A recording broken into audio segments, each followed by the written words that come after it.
जो है वो ब्राह्मणों ने किया है, तो उससे कितना ताल्लुक रखते हैं इस बयान से आप? क्या लगता है कि ब्राह्मणों ने सब कुछ ये सब किया है? देखिए, ये बहुत दुर्भाग्यजनक है।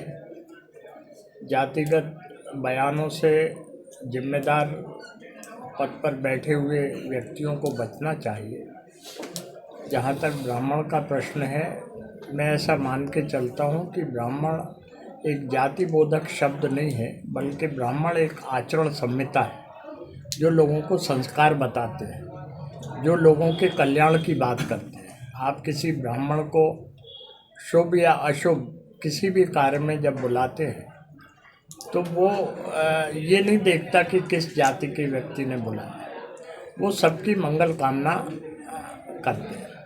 इसलिए ब्राह्मण को इस दृष्टि से देखा जाना और उनके बारे में इस प्रकार के अभिव्यक्ति व्यक्त करना दुर्भाग्यजनक। ग्वालियर के प्रभारी जो हैं महेंद्र चौहान जी, उनको धमकी दी गई है। आज साहब सिंह भी ज्ञापन देने गए थे, किस तरह देख रहे हैं आप?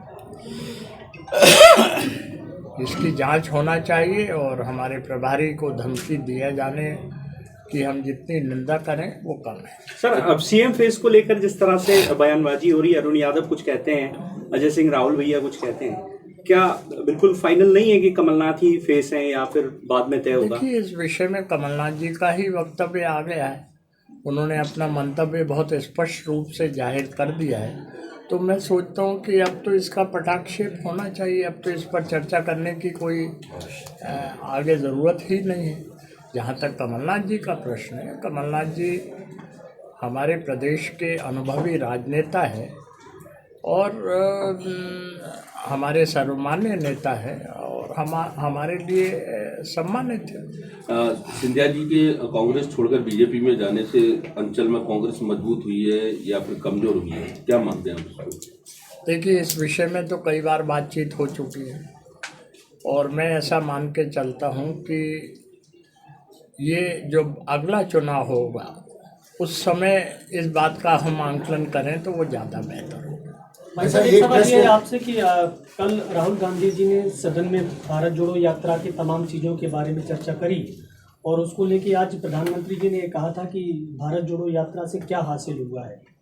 तो उसमें राहुल गांधी के बोले गए कुछ अंशों को सदन से हटाकर प्रधानमंत्री के जवाब देने की बात कही जा रही है। तो ये राहुल जी के सदन में चर्चा के अंशों को हटाने के पीछे की क्या वजह लग रही है आपको, और क्या भारत जोड़ो यात्रा से वाकई में कुछ हासिल नहीं हुआ जैसा कि प्राइम मिनिस्टर ने कहा?